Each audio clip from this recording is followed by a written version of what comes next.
Hi, and welcome to another interview in the Creating a Life That Nourishes Body and Soul series.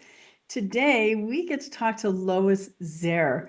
Lois is a heart-centered, energetic life coach who helps people heal, grow, and live from the inside out.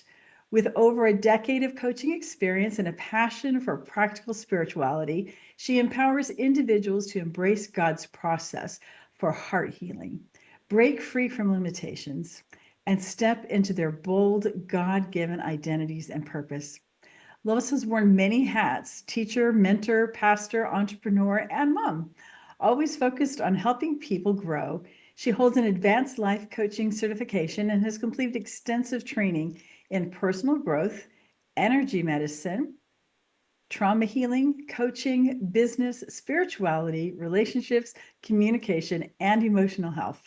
As founder of Possibility Coaching, Lois is dedicated to helping people heal their hearts, experience breakthrough, and create faith-based strategies for whole life success. Married to her soulmate for 36 years, she is also a proud mom to 3 adult children and 1 adorable cockapoo. What we'll be talking about today is, are you stuck in the past, or is the past stuck in you? Lois, it's so good to have you. Thank you for being here, and welcome. Thank you. Thank you for having me and inviting me here. So it's so fun to be able to talk to all these various women and glean from their experiences. So Lois, tell us a bit about your story and how you came to be doing what you're doing now. Well, Tracy, let me take you back about 17 years into the middle of a forest to a Victorian house, a big Victorian house, where I was helping to facilitate a spiritual retreat. And I remember the first night, it was a Friday evening, I sat down at this beautiful grand piano and I was going to play. And it was just like my heart, there was something that hit me like a ton of bricks. And it was like, I have lost my song. And I didn't really Mm. even know what that meant, but that was what crossed through my mind. And I was just holding that. And the next day we had a quiet time, meditative time. And I was out on this huge veranda, big, because it was a big house, right? And they had all kinds of different chairs, wicker chairs that were white and dark and different cushions. And I remember strolling along the veranda, looking at all these chairs. And I was like thinking, what chair do I sit in? And it became this kind of life thing. What chair am I meant to sit in my life? Like, what is my purpose? And up to that point, I had been involved in business leadership, administration. I had been involved in church leadership. I had been raising a family. I was helping my husband build a side business, and I had been like giving myself away. Like, you know how that is, right? Where you just Mhm. give. And somewhere along the way, that weekend, I realized I had lost myself. And so there came this deep prayer from within me, like, God, help, something's got to change. And in that moment, I really didn't know what. But over the course of the number of months and the next year, God brought me different people, different modalities, and I began to heal my own heart and Mm. I became whole again. And well, it's an ongoing process, let's put it that way. But I became, I recovered from where I was, from that place. And that was when actually I was introduced to coaching. And it was such a fascinating journey for me because it helped me heal my heart. And along the way, it just seemed natural to help heal others' hearts since I had already been doing a lot of mentoring, within the things that I had done in the past. And so that's how I kind of got involved on this journey. And if I can just say one more thing, is that I recognized at that time that people don't do what they know to do. And that was myself included, right? And I realized through the coaching and through, bringing in spirituality to it, that when we have heartache from the past, we just get stuck and it blocks us from doing what we know to do. Yeah. So why do you think so many people do get stuck in the past, even when they want to move forward? Because that is such a common thing that I wish it was an individualized and occasional thing, but it's not. No, no, it really isn't. And okay, here's an interesting thing, and that is that the past, when it's left unaddressed, it doesn't stay in the past, but it lodges in our body and in our soul, which Mm. is a very, interesting concept that initially I was like, what? But here's the misconceptions that we can resolve the past through time, like time passing, everything will just get better. Yeah, time heals all wounds. Yeah, exactly, right? Maybe, maybe not. Exactly.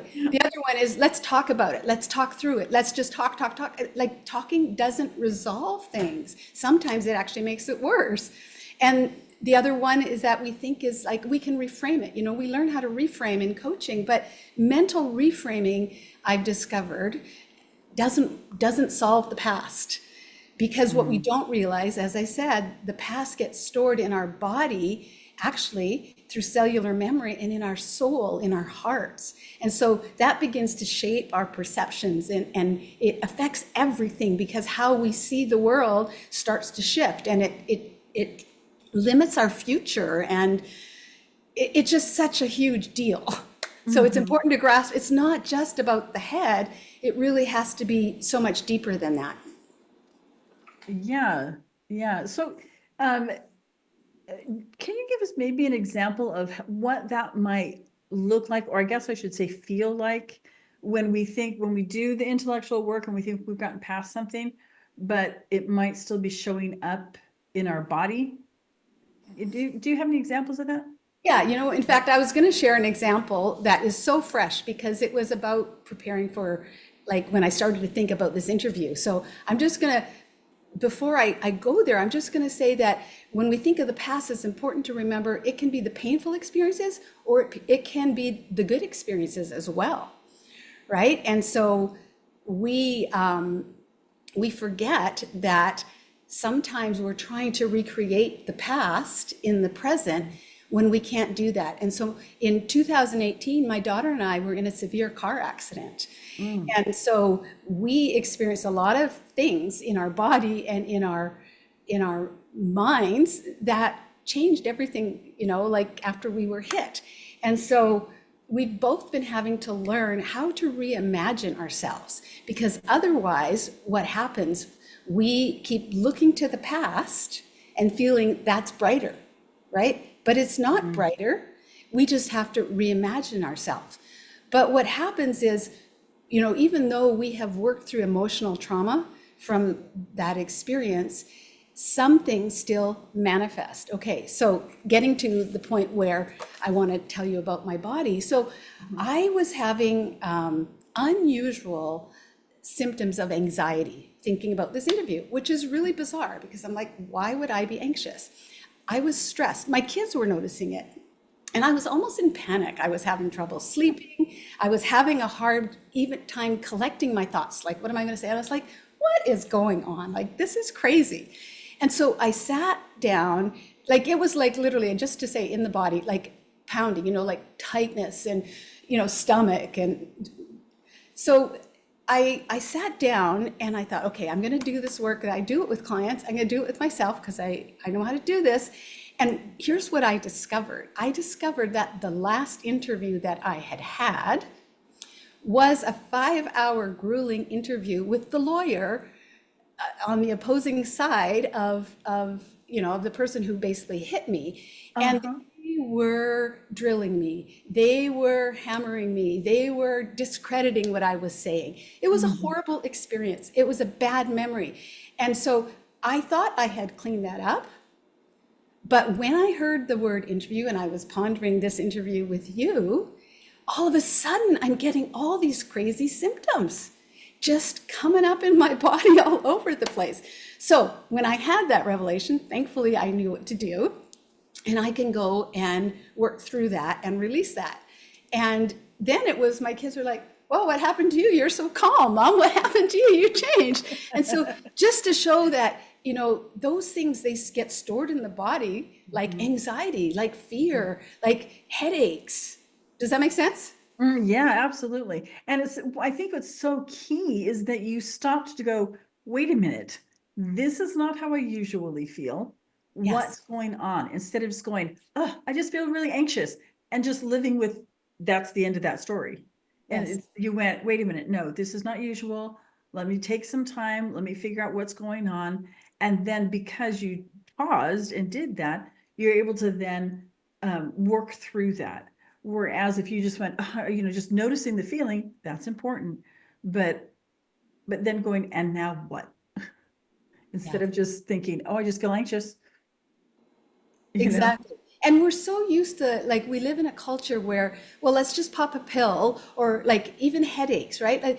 Like I would love to challenge people, stop and create awareness. Like a headache Mhm. just doesn't randomly happen. I mean, sometimes it does. But often it's tied to feelings, it's tied to emotions, it's tied to thoughts. And if you can pause, I always encourage people, become curious, become like a detective, Mhm. and observe what's going on, or rather than passing a judgment that says, oh, this is because of that. Because we block ourselves, shut ourselves down, we can't get to the root of things, and so we can't really resolve the issues. Mhm. So let's talk a little bit more about how the past actually, how does it hold us back? Because it doesn't have to, but Right. too often it does. So how does that happen and what can we do? Yeah. So let's just think about, we're in everyday living and we're rubbing shoulders with each other, and, you know, here we are, we have these experiences, we have emotions and feelings. And imagine, Tracy, if I step on your toe, or let's do it the other way. Let's say you step on my toe and I'm going to react.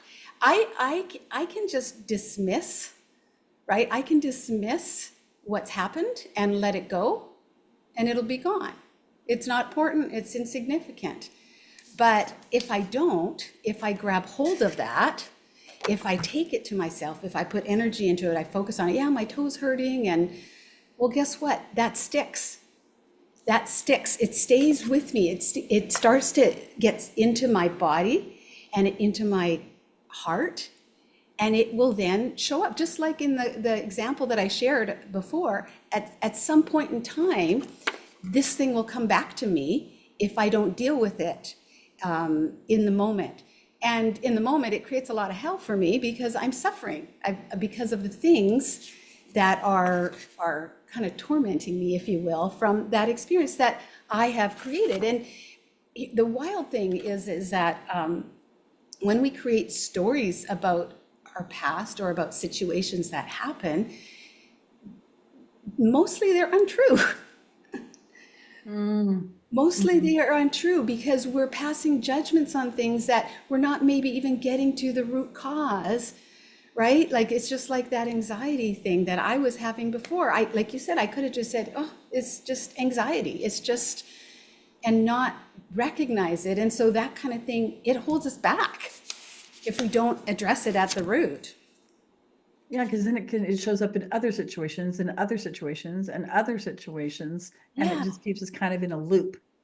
Exactly. And we compound that when we add energy to it, right? Like I think we were going to talk about, the emotions and how they form through these situations, and that's exactly it. When we take hold of an offense, if you will, and create a story, then now I've allowed this thing to stick in my body. I've created not only a sticky point, for lack of a better word, because I'm not about technicalities. I'm just about Mhm. like the basic stuff here. It Mhm. sticks to us. It really does, just like dirty, stinky clothes, Mhm. and it affects us. Mhm. So for somebody who may be thinking, okay, this all makes good sense to me, but when my toe is stepped on, when I'm having that feeling, it sounds, oh, very logical to, okay, I just need to respond to this differently. But it's not that simple to just, okay, I just need to not be upset about my toe hurting. So Right. how do we do that? I mean, with these emotions and these feelings, they kind of get trapped. And so like, what does that look like? And what can we do about that? Even just right in the moment before they have a chance to get trapped. Well, I think understanding that it's more than a mental exercise, right? It's not just acknowledging and saying, okay, or okay, I'm going to count to 10 and I'm not going to be angry or upset, or I'm going to just let it go. I'm just going to let it go, but it keeps coming back to you, right? So I think it's important to understand what are emotions. Emotions are energy in motion, right? Energy in motion is meant to flow through our bodies. Just Mm. like in that example where you stepped on my toe, the first example is I just let it flow through. I didn't add significance to it. In the second one, I started to grab hold of it. I started to meditate on it in the sense that, oh, my toe is hurt. And oh, maybe, well, maybe I made a story about, so I deserve that. I probably put my foot out underneath it. You know, that's a sense of I'm unworthy, or I'm a whatever. Or maybe it's like, well, bad things always happen to me. I'm a victim, right? So these things, they get stuck. So we have to become conscious of what are we doing with these things. And so these emotional frequencies, they get stuck in our body. And what's fascinating, and I could go off on a tangent, so hold me tight here. Um, everything in the universe is vibrating at a certain frequency. Our organs, all the organs in our body have a frequency, and emotions, certain ones, they will go to certain organs, which is really fascinating. So like if your home base emotion is anger and frustration, which I always recommend people to pay attention. What is your home base emotion? Is it a negative frequency, a low frequency emotion, or is it a high frequency emotion like love, joy, peace, or is it frustration and anger and fear, right? Because those, they stay and they wreck our body. They create disease in our body. So think about anger and frustration. It gravitates to the liver and gallbladders. Grief and guilt, I've struggled with that from my past. I've had lung issues. It goes to the lungs. Fear and blame hits your bladder and kidneys. So just to give you a story, I had this client who was struggling with UTIs, urinary tract infections. Done all the medical stuff, couldn't get through it. They're like, there's nothing you can do. She had done the antibiotics, done all that stuff. And so she came to me and about some other stuff, but she was saying this. And so I said, well, let's go there. Let's go figure this out. And sure enough, there were some deep-rooted fear issues that were tied up inside of her. And when we released that, when she was able to send that energy away, because we can talk about it in a minute, but she sent that away and she replaced that with something positive and uplifting, her UTIs disappeared. They were gone. It's kind of crazy. Like I see this stuff and I still think, how does this even work? It's crazy. And this may sound pretty woo-woo to some people, but if it does, if you're a person who's like, okay, emotions going to certain organs and the frequency thing, and okay, whatever, that's really not my wheelhouse. I would just say go do a little research, because it's very scientific. It's not just, oh, it's not this really woo-woo out there thing. Just it's very scientific how this all works, and it is fascinating. Um, so yeah, it is a very interesting thing to explore. And again, if you're skeptical, just be a detective. That's Be a right. detective. I always say that I use detective and I say put on your lab coat. Be a There you go. scientist, Yeah. conform your own experiment, and just gather your data. Mm-hmm. So the beliefs, heart beliefs that we have, what are heart beliefs? Because we had talked about that, but what's a heart belief, and how does that impact us? Sure. So anytime that you're in an interaction with someone or a situation, and there is information plus strong emotion that come together, you can create a belief. Okay. And a belief is simply a strongly held opinion, except, it deeply implants inside of us these strongly held opinions, and they can be instant. So for instance, in that car accident that I was in an instant, when we were hit by that huge big white van, Dodge Ram pickup truck, I passed a judgment and I created a belief that drivers who drive big white pickup trucks are careless, that Mm. they are to be feared. And anytime I saw one on the road, I was like, stay away. So Mm. that was like an instance. So when there's, it can happen like that, or it can happen. A belief can develop over time. Often we develop beliefs in childhood because of repetitive, or in our teens, because of repetitive stuff that has been spoken to us, and we have felt certain things. So you get the information plus the feeling, the emotion that come together to imprint. The Bible talks about it going onto our heart, and we don't have time to go there, but it affects our heart, and our heart is the seed of our true identity. Like, that's the real us. So one story that might drive that home, I had this client who came in, and he had studied networking. He was practicing networking. He was wanting to expand his business with networking, and he would go to these networking events, and it was like he could find nobody to talk to. How do you find nobody to talk to in a huge room of people? And yet it Who was are like, there to talk to each other? exactly, it's like everybody seemed to be ignoring him. It was like he was invisible. So we worked together, and guess what we discovered? We discovered that in high school, when he would walk through the halls, he was bullied, he was beat up. And during that time, he created the belief that in order to be safe, I have to be invisible, I have to hide. And so you think, all these years later, fast forward, here he is. He's trying to be networking. He's in this group of people, but he still has this heart belief that's operating. And our heart, it sends out energy to the world around us. And it tells people how to treat us, how we see ourselves. And, you can go to scripture, says, as a man thinks in his heart, so is he, right? And we send out that. And so people respond to the way we are perceiving ourselves. So he had this little rule in him that, okay, it's safe to be invisible. So he was. So we ended up working through that, changing that around, because clearly that was no longer serving him.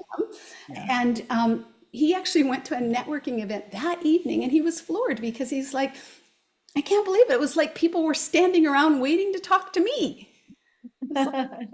So, anyways, And but I think it's this reminds me also of another scripture that I think plays into this, and that is that, seek and you shall find.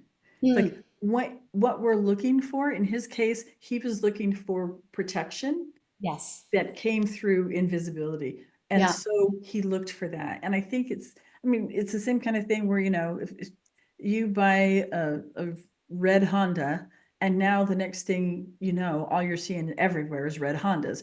It's like it just kind of triggers this, what we're looking for, and what we're looking for, or what we believe, we're programmed to find that. And so it's really important to recognize what those beliefs are, and because that's going to be what we're looking for, and we're going to find all the evidence that we need to keep proving that. And so if it's a belief, like for him, that's not serving anymore, it's like, okay, let me change that one. I need to be looking for something else as I'm for sure. scanning the world. Yes. And I don't Yeah. know if we have time, but I have just this one other amazing story. I don't know how Mhm. we're doing for Mhm. time, but We're yeah. doing okay. Okay. So, I had this gal, she was in her 30s, desperate to get married, wanted to find Mr. Right. And so, if you think about it, she had been in relationship, quite a few relationships, and they just kept blowing up. Like, she kept, almost like people would be, after a while, they would move away from each other. And she was desperate. She wanted, I think her time clock was ticking or something, but she came to me, and we did some work, and she was saying, like, when we sat down and looked for the root, she discovered that some of the teenage boys that she had been hanging out with had rejected her, right? She had wanted to date them. They had chosen her friend, and there was some stuff going on there. Well, fast forward, here she is with these heart beliefs, is I am rejected, or people don't love me. And so that was her experience. Anytime she got, the other one that she had a few different beliefs that she was hanging on to. Men aren't safe, Mm. right? So anytime she would get too close to getting, intimate and stuff, it was like that fear, and we have to get rid of this relationship because I'm at risk. And so what do? We got to work through that. And happy to say, about a year later, she found Mr. Right and she's happily married. It's crazy. Yeah, yeah. So it sounds like one of the key things is, first of all, to recognize what we're holding on to. And sometimes we can do that by ourselves, but often it's much more helpful to have a coach or somebody to talk to, that can help us to recognize those kind of patterns that we're still holding on to that aren't working, and figure that out. So the recognition, Yeah. it sounds like, is the place to start with that. And then the exploration Mhm. of it is another. So are there other steps that we need that are, good, just the practical steps? It's like, okay, I'm feeling stuck. I don't know what is holding me back, but I can feel that something is. So the recognizing and then the exploring, are there other steps that are, just practical steps that people can take to get past that? Well, I think we have to acknowledge first that the past can be a thing that is still with us. Like, Yeah. that's the first thing, because what we don't acknowledge, we can't do anything with, right? So Mhm. we have to acknowledge it. And then, yes, we have to create awareness of what might it be. Mhm. And I would encourage people to create a lifestyle of awareness, right? Be current. So it's Tracy, it's easier to learn how to notice these things that are current than to find the things from the past, Mhm. because it is hard. I would say you do need to be trained and figure that out, or you can spend time in prayer, journaling, meditation. Holy Spirit is amazing to help highlight things to you. You can pay attention to your self-talk, because unfiltered self-talk will often give you a huge window into what you're believing in your heart. Mhm. And so that can be helpful. But definitely going back to, yes, you got to create awareness of what is there, identify it, and then you have to have a process for sending away. There are a lot of modalities that you can use to send away in terms of, there's somatic therapy, there's, different kinds of things to move energy out of the body. Mhm. I think that, God's process is one that I love. His process is a put off and a put on process. And if it's Mhm. okay, we're going to head into that right now, because it's like, his solution is let go. Well, it's a spiritual practice to let go. And if you look at in the Greek, in the New Testament, it was written in Greek. And if you look at the word forgive actually in Greek, it has the connotation of let go and send away. Okay, Mhm. so you think about letting go and sending away. And I know society often thinks, well, I don't want to forgive because I don't want to dismiss what happens, or I don't want to excuse it, or I don't want to admit that it wasn't a big deal, or I don't want to have to reconcile. There's so many things, a lot more of those.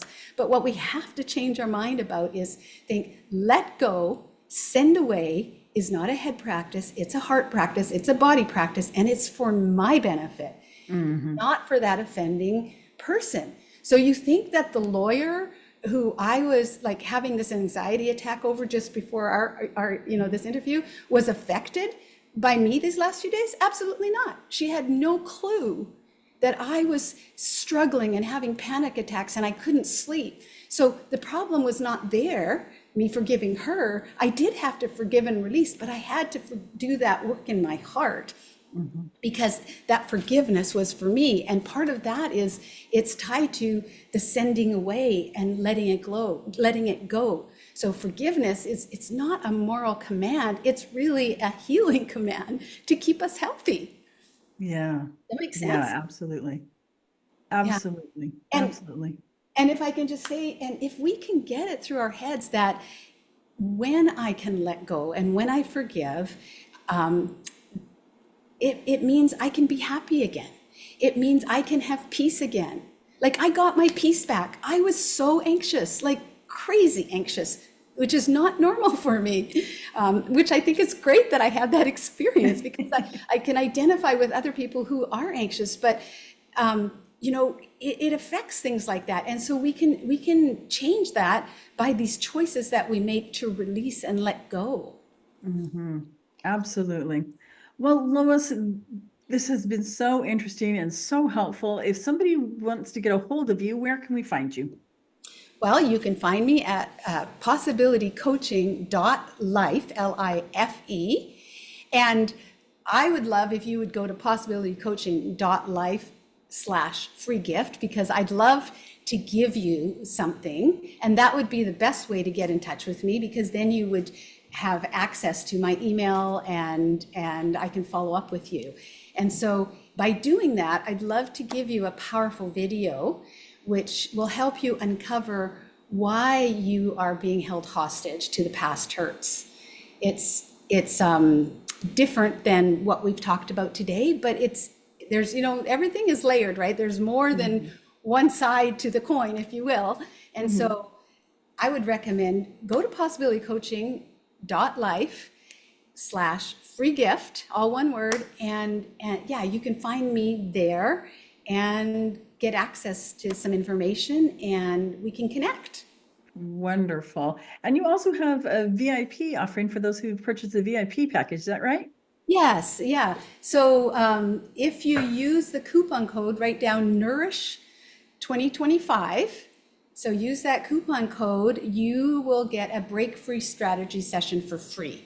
And so it's a 30-minute laser session to look at what's going on. Sometimes you just need a set of eyes, right? A different set of eyes on your situation to help you pinpoint, okay, what can you do by yourself? What do you need to do? What kind of tools? What could I do to support myself through this journey? Or do I need a coach? And so that will help you with that. All right, wonderful. And so now, my favorite question, Lois, to you, from your experience, what do you feel are your top one, two, or three things that are really key items for having a life that's truly nourishing body and soul? Well, I can't dismiss what we've talked about today. I would say for me, having a lifestyle of practicing letting go, of being intentional and conscious, aware of what's going on, and then taking action on that, that would be number one. And number two, connecting with God is truly at the center of what makes me feel nourished and makes me feel loved and able to love and outpour and fuel me. And number three, good food and good water and exercise. I was going to compress all that in there, but those ones also are really important. So. Well, thank you so much. And thank you for your time and for being so willing to do the work that you've had to do to put into a form that is helpful to other people, these to be able to get through these things, to be able to let go of the past, to be able to move forward, and to with all the other things is not the only thing that Lois deals with in her coaching is letting go of the past. But thank you so much, Lois, for just being who you are and doing what you do, and for being with us today, and for your help in helping us to find another aspect of creating a life that is truly nourishing body and soul.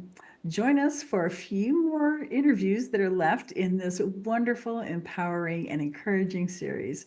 See you soon.